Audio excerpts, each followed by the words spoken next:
पुश्तैनी ज़मीन है जो कल्याणीपुरा में स्थित है। 2427 उसका खसरा नंबर है। ये हमारी पैतृक संपत्ति है। इसके अंदर अभी 2023 के नवंबर में एक मोटिशन किया गया तहसीलदार द्वारा। जब तत्कालीन तहसीलदार जो अजमेर में उस वक्त थे, उन्होंने इसमें मोटिशन किया। मोटिशन के लिए जब उन्होंने ये मोटिशन की कार्रवाई की तो सर हमने उनको उसमें आपत्ति दर्ज कराई थी कि यह जो संपत्ति है, ये जो सामने वाला जो व्यक्ति इसमें वसीयत लेके आया था, जो अनरजिस्टर्ड थी, उसको उस के पुश्तैनी ज़मीन है जो कल्याणीपुरा में स्थित है। 2427 उसका खसरा नंबर है। ये हमारी पैतृक संपत्ति है। इसके अंदर अभी 2023 के नवंबर में एक मोटिशन किया गया तहसीलदार द्वारा। जब तत्कालीन तहसीलदार जो अजमेर में उस वक्त थे, उन्होंने इसमें मोटिशन किया।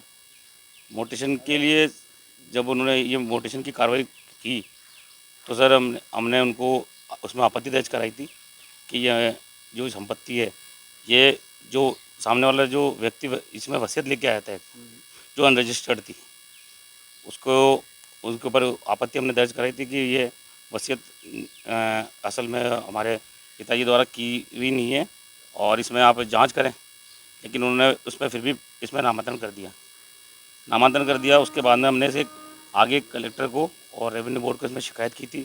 उसमें इनके द्वारा एक जांच की गई एसडीएम मैडम द्वारा। उसमें ये जो इन्होंने जो पूरा प्रकरण जो इसमें जो की, उसके अंदर उसकी जांच हुई तो उसमें ये सारे बिंदुवार जांच हुई थी। उसमें ये पाया गया कि जो आवेदन करता है उसमें उसका हस्ताक्षर भी नहीं थे और ये अनरजिस्टर्ड विल थी, हस्ताक्षर नहीं थे और काफ़ी कमियां पाई गई थी उसमें। उसकी कॉपी हमारे को दी थी। उसके बाद में ये जब ये आगे जब ये संभागीय आयुक्त के यहाँ ये भी चल रहा था, इसमें इसी पूरे इसको जो ये प्रकरण जो था, इसको अभी जब ये बताया गया तो इसमें जब वो हस्ताक्षर नहीं थे, उसमें हस्ताक्षर अब करवा लिए गए। अभी हमारे को ये अभी अवलोकन हुआ कि उसमें हस्ताक्षर अब हो गए बाद में। जब इसमें जून के अंदर जब ये जांच हुई थी तब तो हस्ताक्षर नहीं थे आवेदन पे। अब उसमें हस्ताक्षर पे आवेदन पे जांच हो गई, वो आवेदन पे हस्ताक्षर करवा लिए गए। दूसरी चीज़, इसके अंदर जो अनरजिस्टर्ड थी ये वसीयत वगैरह, इनको भी उन्होंने रजिस्टर्ड मानते हुए आगे की कार्रवाई की है। तो सर ये जो संभागीय स्तर पर इसमें जो काट छाँट हुई है दस्तावेजों के अंदर, इसके संदर्भ में सर मैं ये बताने के लिए। किसने करी है काट छाट, कौन है, क्या सर ये संभागीय स्तर पे हुई है, संभागीय जी के यहाँ से हुई है। तो इसका तो जवाब वही बता सकते हैं कि कैसे हुई है, क्योंकि जब इसमें जब जांच हुई थी जून में तब तक तो हस्ताक्षर नहीं थे। किस तरह की जांच हुई थी, किसने करी थी जांच? ये सर कलेक्टर मैडम के आदेश से एसडीएम ने की थी और उन्होंने इसकी हमारे को एक सर्टिफाइड कॉपी भी दी थी और रेवेन्यू को प्रस्तावना भी दी इसमें 16 सीसी के लिए। लेकिन उसके बाद में ये अब इसमें हस्ताक्षर हुए हैं। क्या चाहते हैं सर हमको न्याय चाहिए सर। किस तरह ना कल्याणीपुरा सर कल्याणपुरा में स्थित है 2427।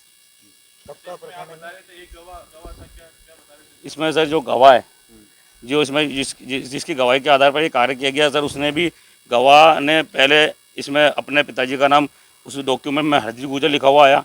तब वो वहाँ अपने तहसीलदार के यहाँ पे जब उन्हें बयान कराए तो उसमें छोटू गुजर लिखा हुआ आया।